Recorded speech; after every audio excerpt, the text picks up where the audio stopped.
Beneath the rugged, often unforgiving surface of Tasmania, the Earth holds more than just mineral wealth. It holds secrets. During the late 19th century, the island buzzed with mining activity, fortunes sought deep underground.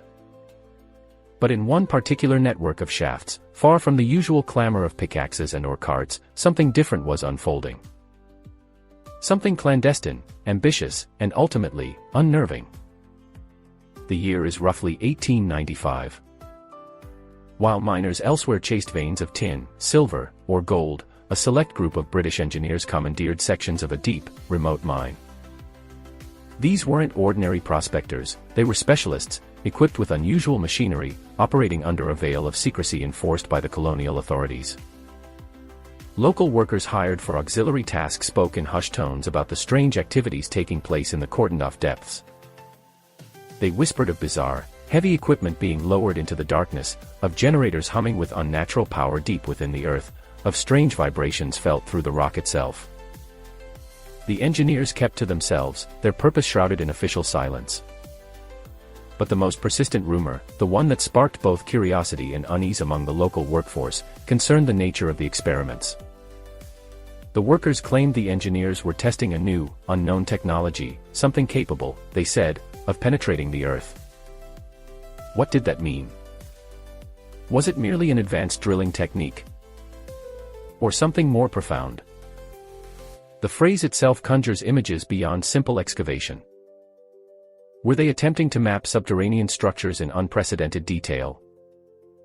Searching for hidden resources far below existing capabilities? The workers, lacking technical understanding but sharp in observation, sensed this was beyond ordinary mining. The secrecy, the unusual energy signatures, the focused intensity of the engineers, it all pointed to something significant, perhaps even revolutionary. For months, this clandestine work continued in the isolated depths. Then, abruptly, it stopped. Not a gradual winding down, but a sudden, almost panicked cessation. Word came down. The experimental section was to be sealed immediately. The specialist engineers were withdrawn practically overnight. The unusual equipment vanished as quickly as it had arrived. The hired local laborers were evacuated without explanation, paid off, and likely warned to keep quiet. Any official records, schematics, or reports related to the project disappeared into the bureaucratic labyrinth of the colonial administration, becoming utterly inaccessible. It was as if the entire operation had been wiped from the official memory, leaving only the lingering, uneasy accounts of the briefly employed locals. The mine entrance leading to the deeper, experimental levels was secured, then effectively abandoned. For decades, the story remained just that, a local legend, a curious footnote in Tasmania's mining history. Until the 1930s.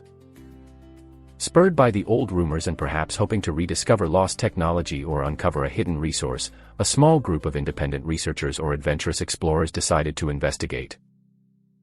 They located the old, disused mine entrance, likely overgrown and decayed after nearly 40 years of neglect. Their goal was to reach the deeper levels, the sealed sections where the mysterious experiments had taken place. But they didn't get far. As they cleared the initial debris, they made a stark discovery. The shaft leading deeper hadn't just collapsed due to time and neglect. It had been deliberately, thoroughly backfilled. Tons of rock, earth, and rubble had been intentionally packed into the entrance of the lower workings, creating an impenetrable barrier. This wasn't a simple safety measure, it was an act of permanent concealment, requiring significant effort long after the initial, hasty closure. Why go to such lengths? What had the British engineers found, or perhaps unleashed, in 1895 that necessitated not just secrecy, but the physical, permanent sealing of the site years later?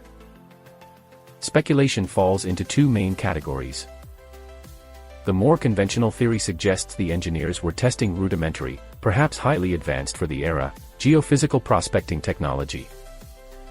Early forms of seismic sounding, electrical resistivity surveys, or magnetic anomaly detection, methods to see through rock without digging.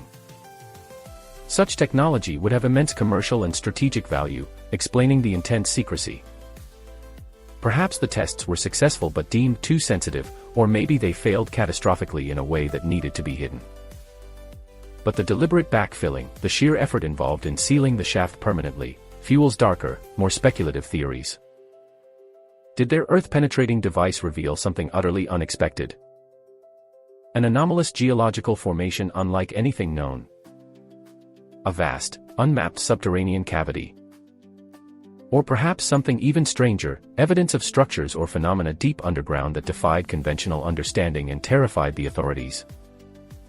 Could they have inadvertently discovered something ancient, something dormant, something that warranted burying the discovery as deeply and permanently as possible?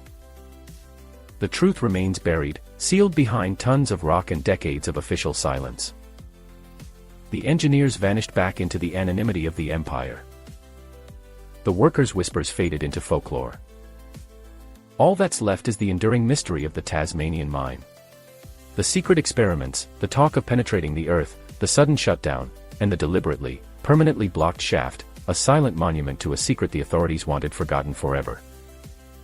What sleeps beneath the Tasmanian stone?